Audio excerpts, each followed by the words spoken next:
Amen. Sige po, sabay-sabay nating basahin ang ating text. Galatians 5:22 to 25. But the fruit of the Spirit is love, joy, peace, patience, kindness, goodness, gentleness, and self-control. Against such things, there's no law. Crucify the flesh with its passion and desires. We believe by the Spirit. Let us also walk by the Spirit. Let us pray. Hallelujah.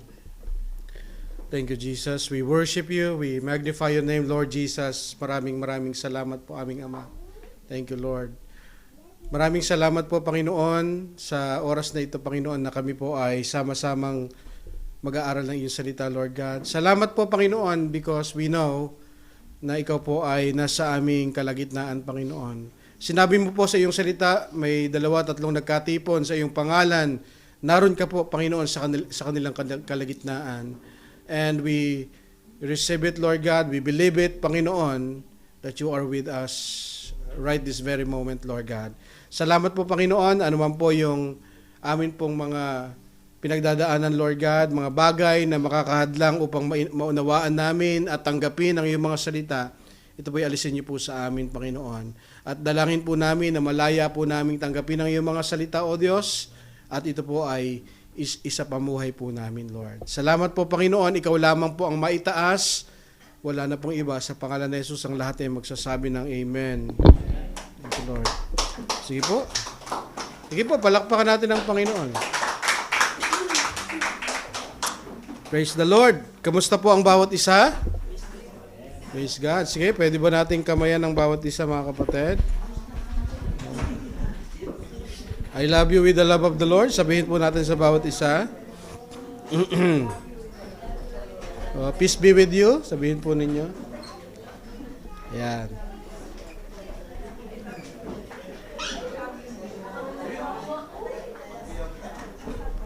Praise God.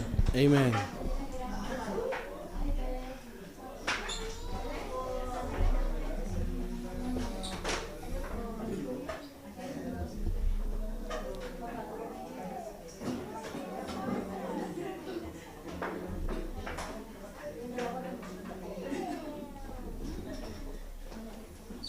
Amen. Praise God. Sige po. Pag okay na po ang bawat isa, settle down. Okay na po. Naayos na yung AC. Kaka-set ko lang. Yan. Medyo mainit na ba? Summer na eh. Amen. Ang ating pong pinag-aaral patuloy ay ano po? Nakakasabay ba kayo? Ha? Fruit of the Spirit. Okay? Nasaan na po tayo? Sa self-control. Amen. So, let me just share a story. Ready na ba kayo? Amen. Praise God. A man is being tailgated by a woman who is in a hurry. Meron daw pong babae na pag sinabing tinatailgate, yung tinututukan, ano? Yung babae, tinututukan niya yung lalaki kasi nagmamadali yung babae. Itago na lang natin sa pangalang Karen. Inaantay ko, akala ko makakasabay kayo eh. No, hindi si Sister Karen, alam niyo naman yun. He comes to an intersection and when the light turns yellow, he hits the brake. Yung nasa harapan po niya, biglang pumreno. Yung lalaki, biglang pumreno. The woman behind him goes ballistic. Ibig sabihin, talagang nag-hysterical siya. She honked her horn at him. She yells her frustration. Nagsisigaw in no uncertain terms. She rant and gestures, kung ano yung sinabi niya at may nagmamostra yung kanyang mga kamay, kung ano-anong ginagawa ng kanyang kamay. Gestures. While she is in the mid-rant, someone taps on her window. May nag-hysterical siya, may kumatok sa kanyang bintana. She looks up and sees a policeman. Nakita siya ng police. So, he invites her out of her car and takes her to the station. Dinala siya sa presinto where she is searched and fingerprinted and put in a cell. After a couple of hours, she is released.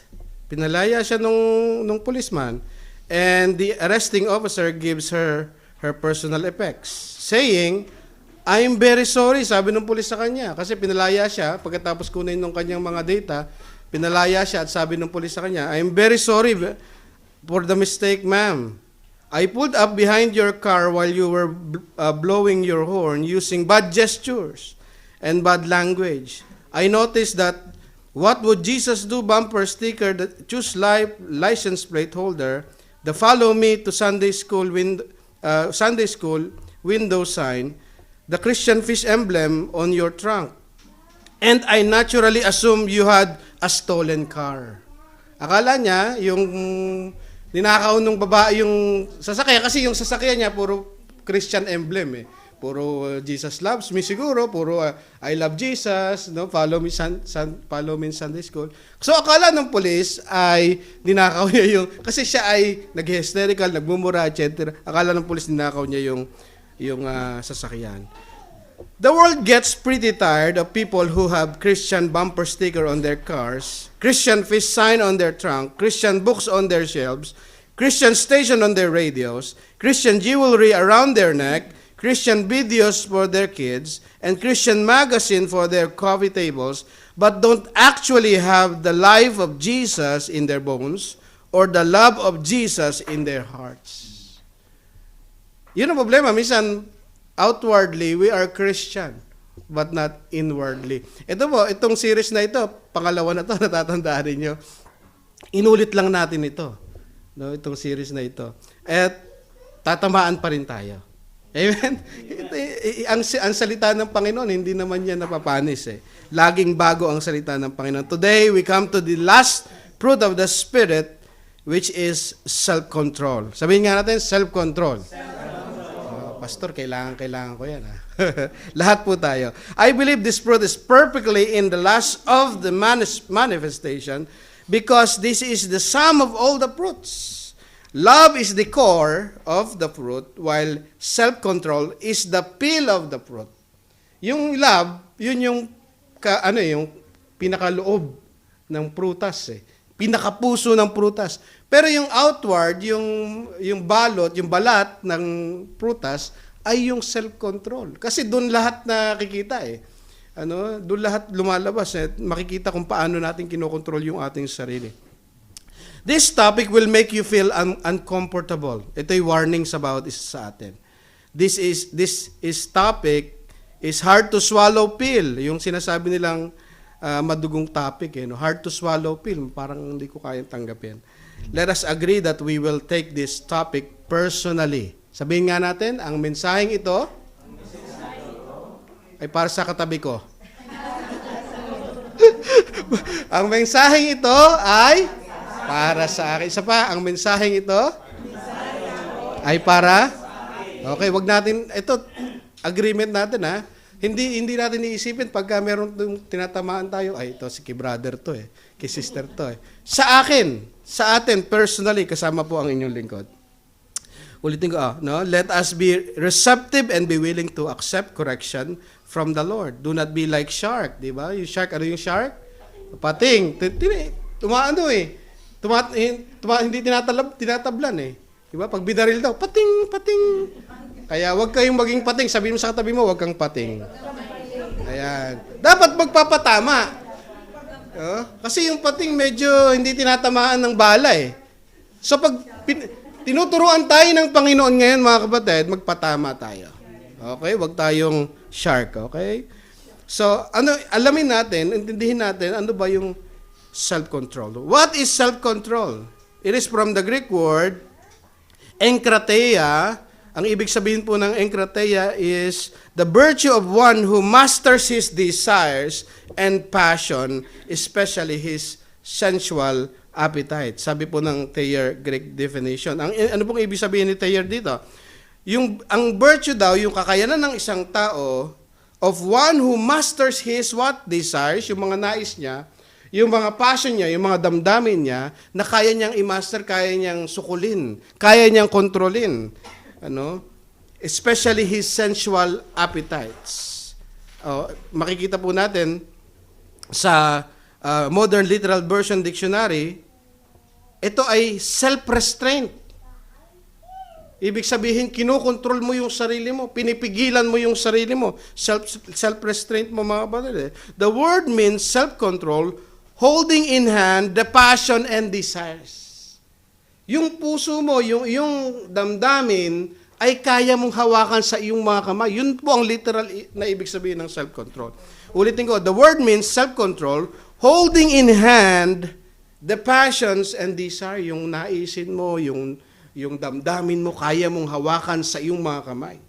No? Kung ipipicture out ninyo yung inyong ugali, yung inyong emosyon, yung inyong mga ginagawa, yung mga nais nyo sa buhay, nahahawakan ba natin sa ating mga kamay? O baka laging tumatalon sa ating mga kamay, mga kapatid? So malalaman natin ngayon. So what is the opposite of self-control? Ang linaw, madali lang eh. Ang opposite ng self-control is losing control over the affairs of your life. Nawawala tayo ng control sa lahat ng bahagi na ginagawa natin sa buhay. Things getting out of the grip. Nawawala sa ating mga kamay. Ang brief illustration natin yan, a powerful car without brakes is dangerous. So is a life without self-control.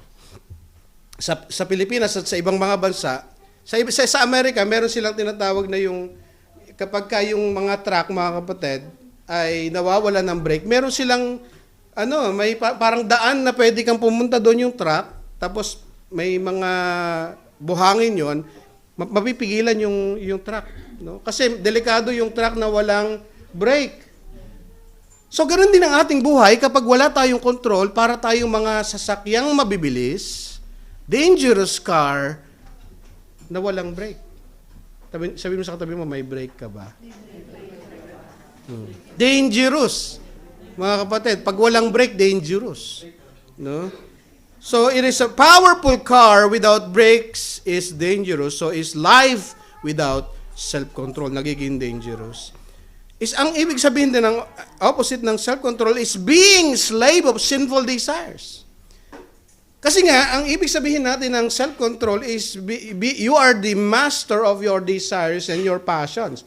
So pagka nawawala ka sa control, yung mga passion and desires mo, anong nangyayari? Siya ang nagiging master. Siya ngayon ang kumukontrol sa'yo. Andiyan kayo mga kapatid? Anong ibig sabihin niyan? Sabi ng Galatians 5:1, basahin natin, it was for freedom that Christ set us free. Therefore, keep standing firm and do not be... Huwag ka na daw magpapaalipin, kapatid. Hello? Andyan pa ba kayo? Huwag kayong magpapaalipin sa kasalanan. Kasi ang nangyayari, inaalipin tayo ng kasalanan. Yung kasalanan, yung mga naisin ng ating laman, yun ang nagiging master. Yun ang nagkukontrol sa atin. Yung galit, yung pita ng laman, lust of the flesh, yun ang nagkukontrol sa atin. Hindi mo na magawa yung nais mo. Anong nangyayari? Yun ang humahatak sa'yo, yung mga desires na yun, which is out of control. The acts of the sinful nature is obvious. Ito yung mga out of control eh. Sexual immorality, impurity, and debauchery, idolatry and witchcraft, hatred, discord, jealousy, fits of rage, selfish ambition, dissension, faction and envy, drunkenness, orgies, and the like. I warn you, as I did before, that those who live like this will not inherit the kingdom of God. Kasi namumuhay ka controlled ng kasalanan. Yun ang sinasabi rito mga kapatid. So out of control. Self-control over emotions. Kamusta yung ating mga emosyon? Nakokontrol ba natin? Sabi ko nga sa inyo, ang mensaheng ito ay para sa akin.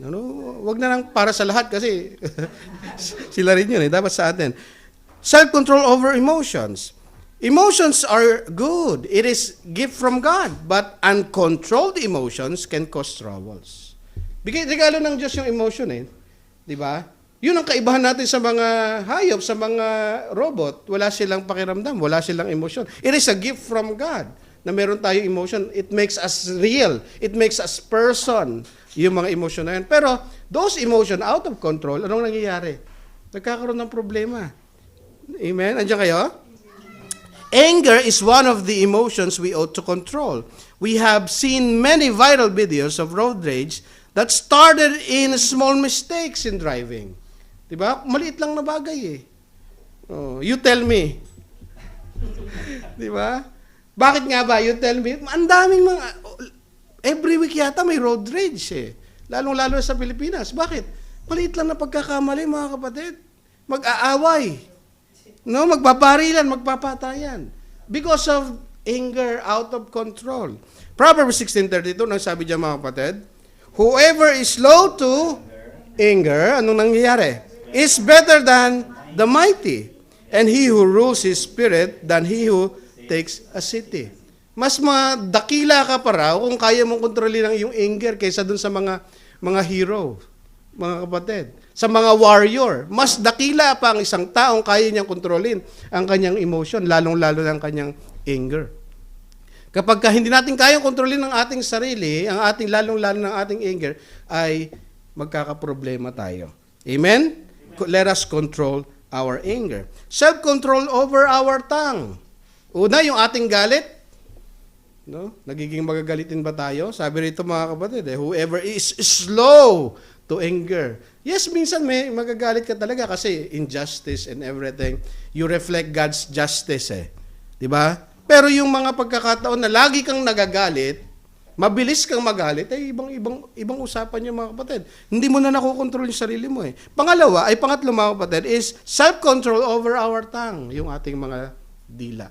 Dapat nating kontrolin. Tongue is just a small part of our anatomy but can cause a lot of trouble. Amen? Ang liit-liit na bahagi ng ating katawan, pero sisirain ang buhay mo, sisirain ang pamilya, sisirain ang barkada, ang kaibigan, ang buong simbahan, ang buong barangay, sisirain yan eh. Ang liit-liit na bahagi ng ating katawan. We need to control our tongue. Profanities are not fitting to the people of God. Ibig sabihin ng profanities, cursing, and evil talks, yung mga sinasabi nating mga hindi karapat-dapat. It's not fitting sa isang Kristiyano. Amen? Yung kwento nga natin kanina, di ba? Christian siya, ang daming bumper sticker na Christian. Jesus loves me, no? Soli Deo Gloria. Tapos nagmumura, kung ano-anong gesture ang ginagawa, mga kapatid. It's not fitting to the people of God. Hindi yan karapat-dapat. Sabi ng James 3:10, basahin natin malakas, from the same mouth come blessing and cursing. My brothers, anong sabi? This is not ought to be. Hindi karapat-dapat. Yung parehong bibig daw ay nagsasabing praise the Lord, tapos parehong bibig ay nagsasabing puro ganun eh. Pagka laging puro pagmumura, ay hindi pwede. Sabihin natin sa sarili, hindi karapat-dapat. Pagmumura, pagsasabi ng mga masasamang salita, mga kapatid, hindi yan karapat-dapat sa anak ng Diyos. Gossiping should not be practiced in the church. Kasi control our tongue. Una, yung mga pagmumura, pagsasalita ng mga masasama. Pangalawa, yung pagchichismis. Ay, hindi na karapat-dapat yan, mga kapatid eh. We need to tame our tongue. Sabi ng Colossians 3:8, basahin natin, but now, you must put them all away. Anger, wrath, malice, slander, and obscene talk from your mouth. Alisin. Sabi nga natin, alisin. Diba? Aalisin natin sa ating mga labi, sa ating mga bibig, yung mga masasamang pananalita, slander, paninirang puri sa ating kapwa. Yung paninirang puri ay pagchichismis, paninirang puri, mga kapatid. So we must tame our tongue. There should be no Christian marites. No? Walang marites na Kristiyano. Amen? Agree po ba kayo? Amen. Dapat walang Christian marites. Lalong-lalo na sa mga prayer meeting, wag natin gawing maritesan. Uy, alam mo ba? Yung anak ni sister ganito, nako. Diba? Ay, ganun talaga yung mga yan. Yung pamilya nila, ganun talaga. Abay, hindi na prayer meeting yun, mga kapatid. Naging maritesan na. Maritesan session, di ba, mga kapatid? So there should be no Christian marites. We must tame our tongue. Ephesians 4:29, let no corrupting talk come out of your mouths, but only such is good for building up, as fits the occasion, that it may give grace to those who hear. Wala daw mga masasamang salita na dapat lumalabas sa ating bibig. Kung magsasalita ka at walang kabuluhan, abay, zip it. Diba? Mas mabuting zip it. Wala naman palang kabuluhan yung sasabihin mo, no? Pigilan mo na lang yung sarili. Amen, mga kapatid. Tame your tongue. James 3:2, all of us do many wrong things. But if you can control your tongue, you are mature and able to control your whole body. It is part of being a mature Christian, yung you are able to control your tongue. Makikita mo sa isang balagong Kristiyano, kaya niyang kontrolin ang sarili niya, ibig sabihin siya ay mature Christian. Ano pa? Self-control over our tongue, self-control over our emotion. Ano pa mga kapatid? Self-control over our food. Ayun. Amen? Tatawaan tayo lahat dito kapatid. Do you control what you put your body or you let the food control you? Gluttony is eating to the excess. Sabi ni Thomas Aquinas, church father, defined gluttony as an inordinate desire for food and drink that goes beyond reasonableness and therefore depart from goodness. Ibig sabihin daw ng gluttony, which is out of control na pagkain, unreasonable na. Ang dapat na kinakain mo lang ay isang plato, 2 plato, 3 plato, abay nakakasampu ka. Beyond reasonableness Hindi mo na ma-imagine yung kinakain mo. Abay, hindi to joke mga kapatid. Maraming ganong mga tao. Ilang kilo ang kinakain. Nakikita nyo sa mga YouTube, sa mga Facebook, mukbangers. Ang dami mga kapatid na kinakain. Kayang-kaya nila ubusin mga kapatid. That's gluttony. Diba? Yun yung sinasabi ni Thomas Aquinas. No? Gluttony is an inordinate, wala sa lugar na desire Okay? Gluttony can be seen as a form of greed. Ang ibig sabihin ng gluttony, mga kapatid, kasakiman yan kasakiman sa pagkain Kaya nga sa Corinthians, yan ang problema O magsasama-sama kayo, yung iba sa inyo, parang patay gutom. Kumain kayo sa bahay nyo, sabi na Apostol Pablo, abay, meron naman kayong bahay. Inuubusan nyo yung iba. Greedy. Gusto niya sa kanya lahat Diba? Hindi ko titiran dito si kapatid tagtatampo ako sa kanya. 2 belly sa akin, sa'yo, wala na. Diba? Balat na lang sa'yo. Greediness yan mga kapatid. Sabi niya of greed, a selfish desire for something which definitely sin. Jesus warned us to guard ourselves against all kind of greed. Sabi ng Luke 12:15. One is in charge sabi nga yung isang pastor na nakakwentuhan namin before, pag magsasama-sama daw yung mga pastor sa fellowship, laging pagkain ang usapan. Minsan daw, sobrang sarap ng pagkain, yung isa in charge sa lechon belly, yung isa in charge sa pang-maintenance ng high blood. Pastor, ikaw ang in charge sa belly, yung isa in charge daw sa pang-high blood, pang-maintenance, pang-prevention. So, yun ang nangyayari mga kapatid Are you addicted to food? Obesity and morbid obesity. Tingnan yung sinatawag na morbid, morbid obesity. Yan mga kapatid, sobra. Talagang, pagka nag-search kayo ng super morbid obesity, ganito katindi. Maraming mga ganito mga kapatid. Nagsimula sa addiction. Amen? Nagsimula sa sinful desire na naging out of control. Wala na silang control sa kanilang pagkain. Nagkaroon ng greed. One sure indication that you are addicted to food is you cannot fast. Yun ang isang indication na addicted ka sa pagkain. Hindi mo kayang mag-fasting. Kasi hindi mo kayang i-let go for one period of time, one meal a day, or 2 meal a day, or 3 meal a day. Yung pagkain, hindi mo ma-let go man lang, ibig sabihin, addicted ka. Hindi mo ma-let go Di ba kapatid? Sinabi sa iyo, mga kapatid, tayo po ay mag-fasting and pray. Ay nako, manginginig ako, pastor. Ibig sabihin, addicted ka. Di ba yung mga kapatid, di ba yung mga addicted sa sigarilyo? Addicted sa alcohol? Subukan nilang itigil, anong nangyayari? Nagkakaroon ng withdrawal syndrome na tinatawag. Ano yung withdrawal syndrome? nanginginig sila, pinapawisan ng... Kasi nga addicted eh. Andiyan kayo kapatid? The same thing with sweets, carbohydrates, and food. Kapag ka sinubukan mong mag-fast, ganun din mangyayari sa iyo sa una. Siyempre, sasanayin mo nga yung katawan mo eh. You take control of yourself sa pagkain.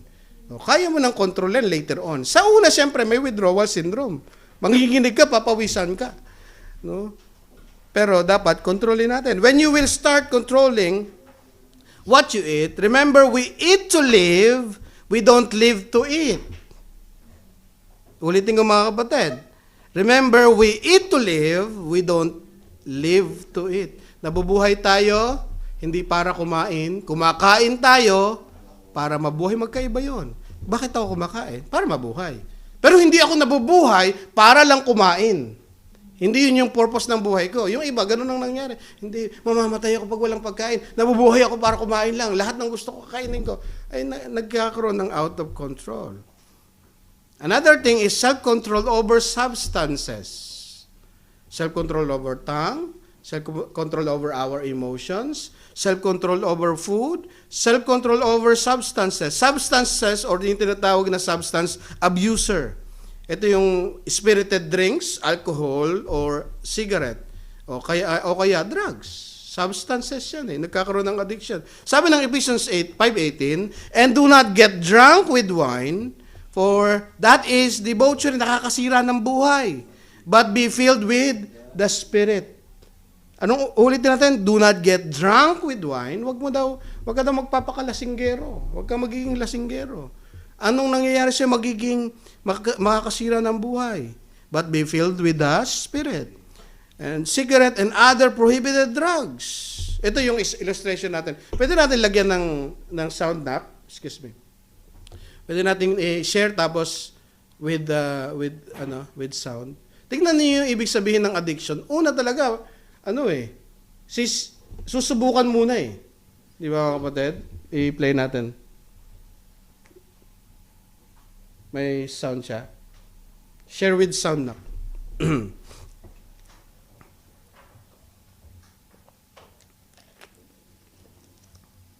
Yan.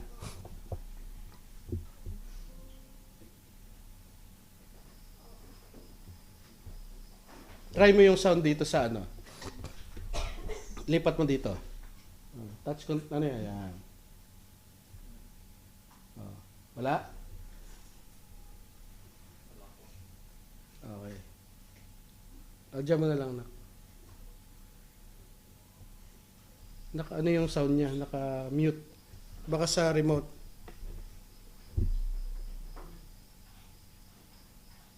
Ayan. Try mo na ulit. Hisense. Wala? Ba't gano'n? Sige. Okay na yan? Ayan, meron na. Meron na, nak. Palakihin mo, nak. Full screen.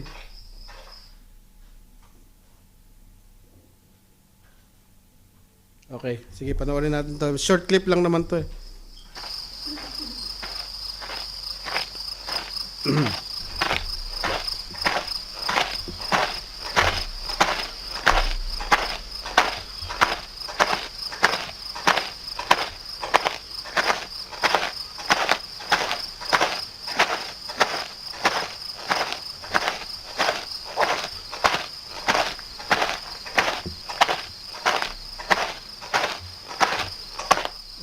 Tinikman niya, anong nangyari?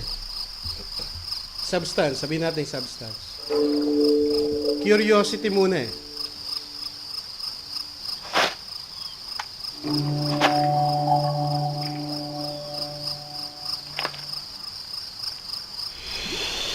Humitit na.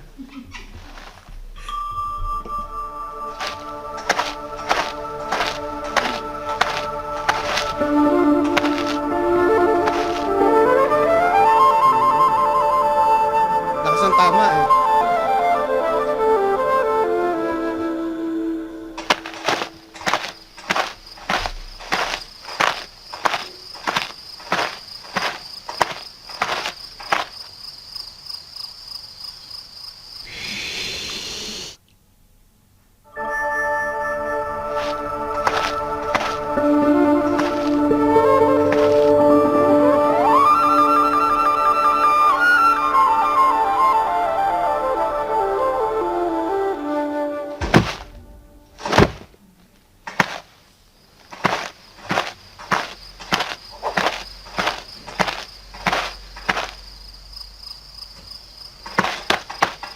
So, na-addict na siya.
Buti na lang yung tama.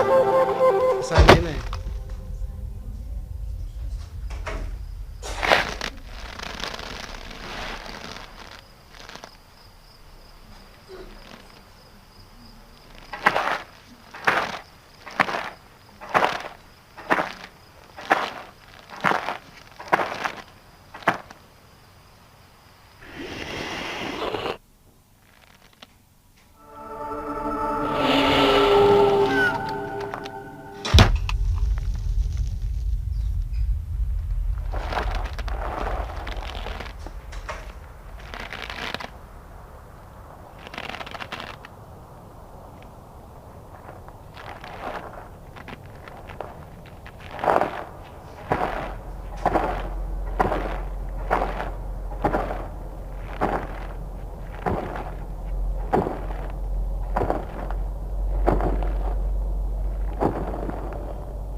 Yan. Yun ang message mga kapatid is all addiction is destructive.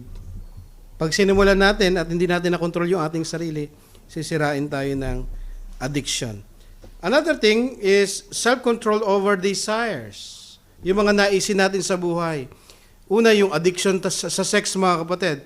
Sex is wonderful gift from God to married couple, but sexual desires can get out of control.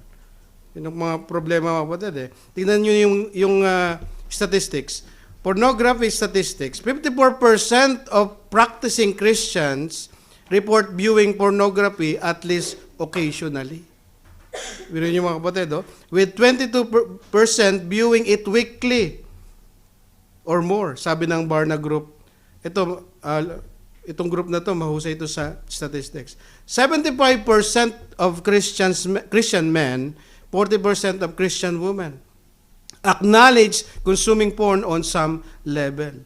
So, nagiging addiction eh. Addicted to sex. Sabi ng Proverbs 6:32 to 33, he who commits adultery lacks sense. He who does it destroys himself. He will get wounds and dishonor, and his disgrace will not be wiped away. We must start exercising self-control over our sexual desires. Number 1 yan mga kapatid. Ano pang desires? Addicted to fame. Many people, because of their desires to be famous, they will do anything. People are becoming lovers of themselves. Narcissistic eh. Lahat gagawin para sumikat sa Facebook, sa YouTube. Di ba mga kapatid? Maghuhubad. Lahat gagawin eh. Mukhang may sira ang ulo. Lahat gagawin para lang sumikat eh. Addicted to fame. Addicted to power. Ito, number 1 mga kapatid. Pagdating ng eleksyon sa Pilipinas, ilan ang mamamatay? Siguradong mayroong mamamatay. People are addicted to power. No? Addicted to money. Money is not sinful, but the love of money is sinful. How many people got into trouble because of gambling? Marami, di ba? Alam natin yung balita sa yung sa sabungan, yung isabong. Ang daming napahamak, maraming nawala. Addicted to leisure. Ano yung leisure? Gaming disorder and social media and other platform addiction. Maraming na-addict sa games, na-addict sa mobile, mga kapatid. So we need to control ourselves. Lahat, ang mensaheng ito ay para? Amen. Parang konti na lang yung tumaamin. Ang mensaheng ito ay? Amen. Para sa ating lahat. Self-control over the affairs. Ibig sabihin, yung time natin, do we manage our time well? Paano natin minamanage yung ating mga oras? Dapat may self-control tayo. Isang sign na hindi mo nakokontrol ang oras mo ay kapag lagi kang late. Di ba? Kapag lagi kang late, hindi mo nakokontrol, hindi mo na ma-manage ng tama yung iyong oras. No? Work-life balance dapat. No? Huwag tayo maging workaholic, huwag din naman maging lazy.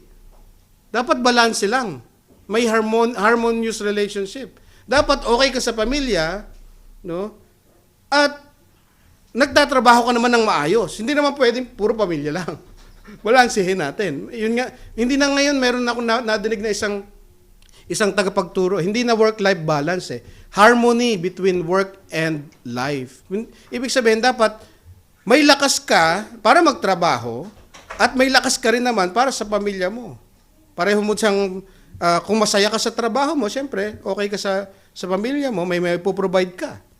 Gayun din naman sa pamilya mo, mga kapatid, pag maayos yung relationship nyo, makakapagtrabaho ka naman ng maayos. Kaya nga harmony eh. Hindi, trabaho lang, pamilya lang. Anuhin mo siya, i-harmonious relationship. Yun yung tinuturo. Diba? Sabi nga dito, aanhin pa ang damo kung patay na yung kabayo. Busy ka kakatrabaho. Lalong-lalo sa mga OFW, mga kapatid, yan ang number 1. Diba? Busy sa trabaho, walang time sa mga pamilya, walang time sa asawa. Pag uwi ng Pilipinas, wala nang uuwian. No? Kung nangyari sa inyo yun, abay, merong biyaya ang Panginoon. God will comfort you, restore you. We hope and pray na maayos kayo. No? Pero kung hindi pa, at may time pa kayo, mga kapatid, magsisi na tayo, ayusin natin yung ating buhay. Diba? Hindi na siya kilala ng pamilya niya, etc., etc. Alam niyo na yung mga kanyang kwento. Mga maalaala mo kayang kwento, di ba? No? Workaholic is different from working hard. Magkaiba yon. Yes, we are called to work hard as Christians. Dapat industrious ang mga Christian, masisipag. Pero iba yung pagiging workaholic, talagang binubuhos mo na yung oras mo. Wala ka ng time kay Lord, wala ka ng time sa asawa mo, sa pamilya mo. Dapat pabalansehin natin. So yun yung mga bagay na kinaadikan natin or nagiging out of control. So why we need to control ourselves? Why we need to do self-control? Number 1, because of our new identity. Bakit ko kukontrolin yung sarili ko? Kasi nga, ikaw ay anak na ng Diyos. Binago ka na ng Panginoon. Dapat self-controlled ka na. Amen? Andiyan kayo? Wala na yata akong kausap ha. Bakit? We are free. Galatians 5:1, sabi dito, it is not for freedom, that Christ has set us free. Stand firm. Then, and do not let yourselves be burdened again by the yoke of slavery. Huwag ka nang magpaalipin, kapatid. Amen? Sabi mo sa katabi mo, huwag ka nang magpaalipin. Diba? This self-control is not self-generated discipline, but is spirit-powered restraint. Yung pagkontrol mo sa sarili mo, hindi lang gawa ng disiplina mo eh. Hindi lamang sa sarili mong kakayanan, mga kapatid, but because of the Holy Spirit. God gave us enabling grace to control ourselves. Sabi ng Biblia, Titus 2:11-12, for the grace of God has appeared that offers salvation to all people. It teaches what? Us to say no to ungodliness. Yung grace ng Panginoon, tinutulungan tayo at tinuturuan tayo na mag-say no sa kasalanan. Maging self-control, mga kapatid. Another reason bakit tayo magsa-self-control is because of our tendency. May tendency tayo eh. Meron nga tayong old sinful nature na pilit na bumabalik eh.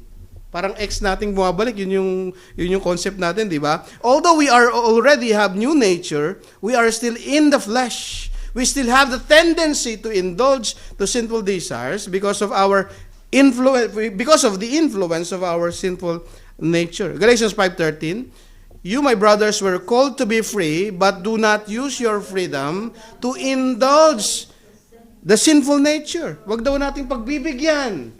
Wag natin pababalikin yung sinful nature. Rather, serve one another in love. Even though the old man was crucified with Christ and is dead and gone, his influence lives on through the flesh, and he will battle against us until we experience God's final antidote to the flesh. A resurrection body. Sabi ng isang commentary. Therefore, we ought to be watchful and vigilant. We need to check which area of our life is getting out of our grip. Lagi nating i-check. Kasi laging pilit na tayong inu-impluensya ng ating lumang pagkatao eh. Although namatay na, lagi tayong pinipilit pang impluensyahan eh. So we need to be watchful and vigilant sa ating mga out of control areas of our lives. Ano pang reason? Because of our serenity. Ibig sabihin, peaceful life. Kapag ka may self-control ka, maayos yung buhay mo, may kapayapaan eh. People who are able to control their passions and desires are happy people. If you want life with less problems, learn to control yourself. Sino dito gusto ng konting problema? Sabi ko, wala. Gusto niyo marami problema? Sabi nung I want problem only. Di ba gusto natin maayos ang buhay, masaya ang buhay? Yun ang gusto natin eh. Kung gusto mo ng maayos, matahimik na buhay, mapayapang buhay, learn to control yourself. Kasi puro trouble kapag hindi ka marunong mag-control ng sarili mo. May addiction, mayroong yung anger mo out of control, magulo mga kapatid. So because of our serenity, how many problems you encountered because of your uncontrolled actions and decisions in life? Ulitin ko, how many problems you encountered because of your uncontrolled actions and decisions? Ano yung mga trouble na pasukan mo dahil out of control yung iyong buhay, yung iyong desisyon, yung iyong emosyon? Ano kaya yon? I-check natin, isipin natin. Napatrouble ka, napasok ka sa problema na yon dahil hindi ka nag-control. Diba mga kapatid? Ano yung mga example natin dyan? Debts, after debts, because of your uncontrolled spending habits. Nagkapatong-patong na utang. Dahil bakit? Out of control, add to cart. Pag nag-search ka sa Facebook, sapatos, shoes. Mamaya-maya, magpa-pop up na, puro sapatos. Ikaw naman, bili dito, bili doon. Pagkatapos, out of control, wala na, puro utang na. Mga kapatid, hello? Andiyan ba kayo? Wag mong i-check out. Pwede mag-add to cart. Pero wag mo lang i-check out. Baka, may tabi naman pastor eh. Okay? Uncontrolled, being uncontrolled. One reminder for all ministers that I kept hearing from all days is beware of 3 G's. Yung tinatawag na girls, gold, and glory. Mag-ingat. Lalong-lalo yung mga pastor. Mag-ingat sa 3 G. Girls, guys, kasama yon. Gold and glory. Mag-ingat doon sa 3 bagay na yon. Uncontrolled self destroys. Addiction is self-destructive. It can destroy oneself, relationship, lives, work, etc. Better a patient person, sabi ng Proverbs 16:32, better a patient person than warrior. One with self-control than one who takes a city. Mas mabuti pa daw yung taong kaya niyang kontrolin ang sarili niya kaysa sa mandirigma. Mas daig mo pa si Alexander the Great kung marunong ka mag-control ng sarili mo. Alexander the Great were able to conquer the world, yung tinatawag na 1/3 of the world. But alcohol conquers him. Yun ang problema kay Alexander. Na-conquer niya. Maraming known world. Nasakop niya. Pero na-control siya ng alak eh. He organized a drinking contest which all died due to alcohol poisoning. Merong isang legend na story na ginawa daw si Alexander the Great, nagpa-contest siya. Ang contest is drinking contest. Ang nangyari, siyempre, alcohol yun eh. Pag nasobrahan ka, papatayin ka niyan. Namatay lahat because of alcohol poisoning. Because of Satan's schemes, bakit pa tayo magkocontrol ng sarili natin? Lastly, because of Satan's scheme.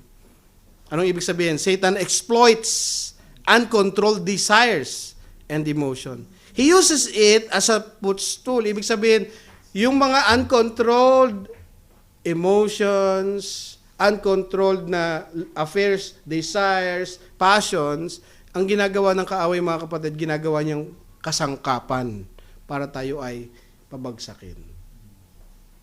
So bakit natin i-control ang sarili natin? Kasi it's a Satan's scheme. O lastly, how to have self-control. Paano tayo magkakaroon ng self-control? Siyempre, ito ay fruit of the Spirit. Bunga ng Espiritu ito eh. All the fruit of the Spirit is not artificial. Hindi ka nagkukontrol ng sarili mo kasi kailangan ko mag-control dahil ako'y Kristiyano. Hindi lamang ganoon, basta-basta mga kapatid. From inside out. From sa ating kaibuturan, mga kapatid, sa ating espiritu, lumalabas yung self-control. We cannot simply attach this fruit to ourselves for aesthetics. Hindi pwedeng, magsa-self-control ako, i-attach ko yung sarili ko dahil isa akong Kristiyano. Hindi lang ganon. It is not achieved by legalism. Fruits develop through cultivation and fertilization. We must live a life dependent to the Holy Spirit. We must maintain a habit of daily meditating God's Word. No? Kailangan tayong patuloy na lumapit sa Panginoon, umasa sa Panginoon. Kaya nga ang topic natin, walking in the Spirit. Every day, lumalakad tayo sa biyaya ng Panginoon. Galatians 5:16, basahin natin sabay-sabay. But I say, walk by the Spirit, and you will not carry out the desires of the flesh. Ayaw mo magtagumpay yung lumang pagkatao sa buhay mo, yung mga desire na pilit kang hinahatak. Anong sabi ng Biblia? Walk in the Spirit. Walk by the Spirit. There are practical things we can do that will help us to live controlled lives. For this very reason, sabi ng 2 Peter 1:5-7, for this very reason, make every effort to add to your faith goodness, and to goodness, knowledge, and to knowledge, what? Self-control. I-add daw natin sa ating pananampalataya, sa ating kabutihan. Ano daw? I-add natin self-control. Ano yung mga practical things that we can do para i-develop natin yung self-control? Number 1, ready na kayo mga kapatid? Parang hindi. Yan. Number 1, thinking. Sabihin nga natin, thinking. Para ma-control natin yung sarili natin, mag-isip palagi. Gamitin ang utak. Think first. Think before starting to try something addictive. Isipin mo muna, makakabuti ba ito sa akin? Anong mapapala ko rito? Di ba? Gamitin natin ang isipan natin. Most of people who became addicted to something started without contemplating the consequences of such action. Hindi nila inisip eh. Sinubukan nila, tinikman nila dahil masarap. Okay ito eh. Kaya nga ang addiction, mga kapatid, ang ginagawa sa atin ng temptation, ninanumb niya yung ating reasoning. Parang hindi mo na maiisip na yung pamilya mo, hindi mo na maiisip yung buhay mo, yung consequence nun eh. Talagang susuungin mo na lang eh. Hindi na nag-iisip, kaya number 1, mag-isip eh. Do not ignore warning from other people. That is wisdom. Pag winarningan ka ng kapatid, bro, bawas-bawasan mo yan, nakaka-addict yan. Huwag ka nang dyan, huwag mo nang gawin yan. Abay, do not ignore warning from other people. That is wisdom. Think first before making any decision. Magdidesisyon tayo mga kapatid, mag-isip muna tayo. Intense emotion can lead to rash decision. Masyado kang masaya. Bibili ako ng sasakyan, masaya ako eh. Abay, wala pala akong pambayad, pastor. Di ba, mag-iisip ka muna. Bago natin papasukin yung isang bagay. Intense emotion, high emotion usually overtakes our decision making. Yung mga high emotion, ibig sabihin, high and low emotion, masyado kang masaya, masyado kang malungkot. Example, you are so angry because someone cuts you off then you decided to cut them off without thinking the safety of your family. Hindi ka na nag-iisip eh. Di ba? Biruin mo, kinat ka. Tapos, out of your emotion, hindi ka nag-iisip, meron ka palang bata na kasama. Tapos, pag ganun-ganong kayo sa Sayed Road, ano, Ted? Ipapahamak mo pa yung pamilya mo. Di ba? Hindi ka nag-iisip eh. Minsan hindi tayo nag-iisip. Okay? Think before you speak. Think first before you speak. Do not let emotion lead you somewhere you do not want to be. Ilang beses ka nang pinahamak ng dila mo. Di ba? May sinabi kang hindi karapat-dapat. Ay, pastor, lagi po eh. Kapatid, mag-isip muna tayo, yung sasabihin ba natin ay maayos? Yung sasabihin ba natin ay karapat-dapat? Think first before you speak. Do not let emotions lead you somewhere you do not want to be. Think first. James 1:19, my dear brothers and sisters, take note of this. Everyone should what? Quick to listen, slow to speak, and slow to become angry. Ang nangyayari, baliktad, di ba? Anong nangyari? Quick to become angry. Anong nangyari? Pero, tapos quick to speak, slow to listen. Ayaw na makinig eh. Ano sinasabi mo? Hindi pwede. Ang bilis magsalita eh. Quick to speak eh. Tapos quick to become angry. Baliktad tayo mga kapatid eh. Pero yung tinuturong wisdom ni James, ulitin natin, take note of this, everyone should be quick to listen. Makinig ka. Unawain mo.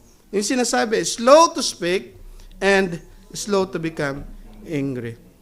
So therefore, think first. Everybody say, think first. Think first. Number 2, training. Number 1, thinking. Number 2, training.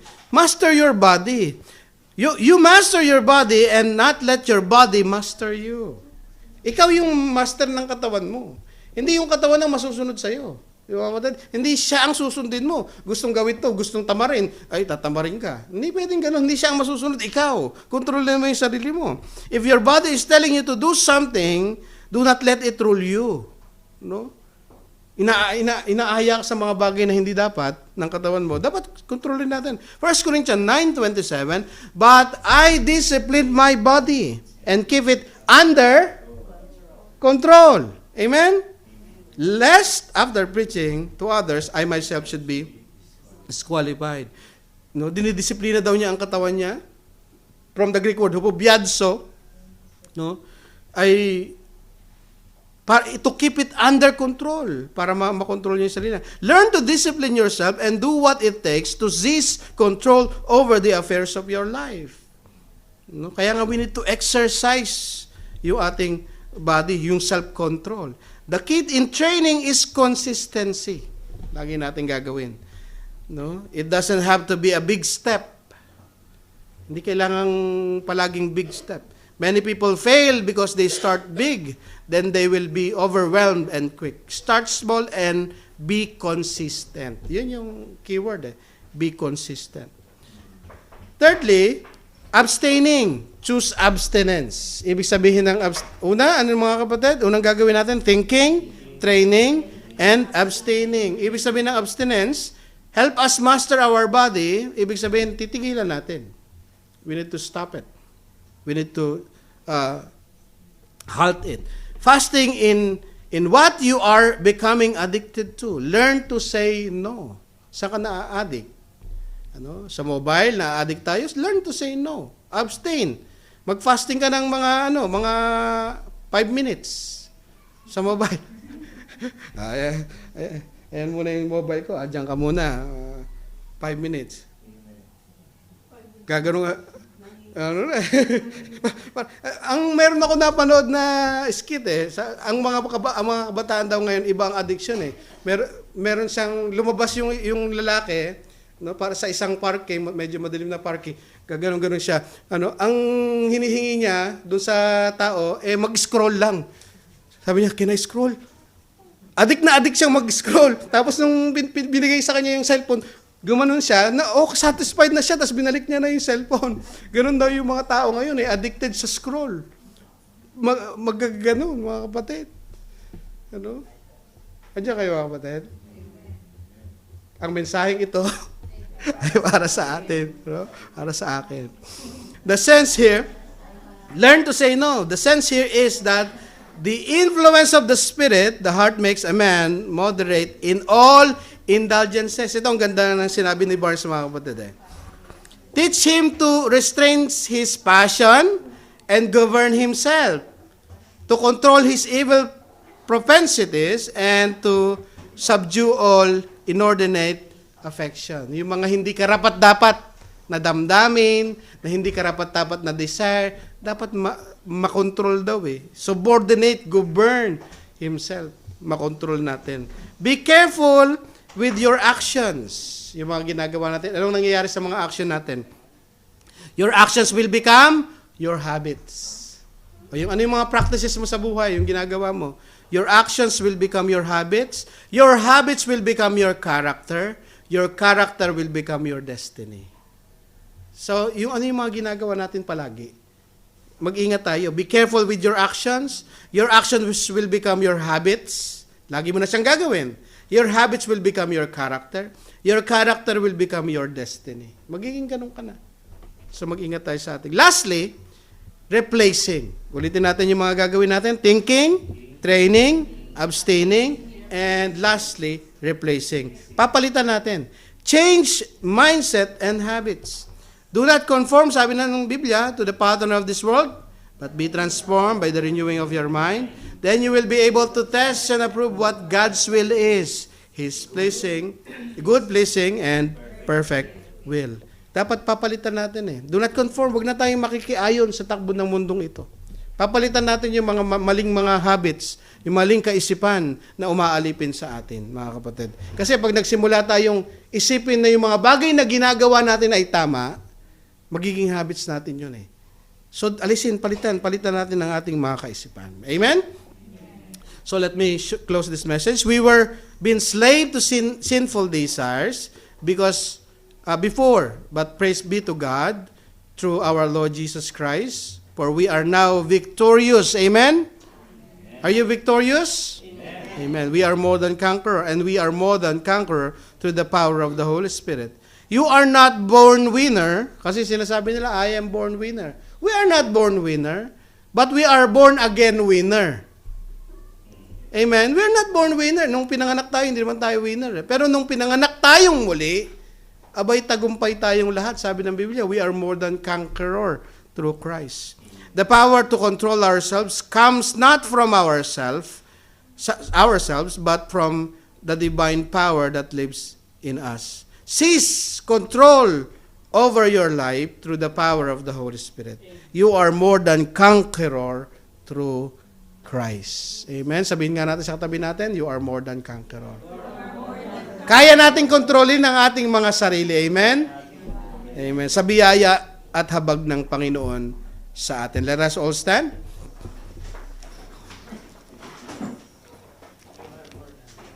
Thank you, Lord. Marami pong salamat, Panginoon, sa iyong mga mensahe, Panginoon. Salamat po sa mga pagtuturo niyo po sa amin. Sa gabing ito, Lord God, ikaw po ang patuloy na maitaas sa aming buhay. Lord, may apply po namin ang self-control sa aming buhay, Lord God, not because of our own strength, but because of your grace, because of your mercy, because of your power in us, Lord God. Salamat po, O Diyos, sa mga tinuro niyo po sa amin, Lord God. Hallelujah. Salamat po, Panginoon. Let us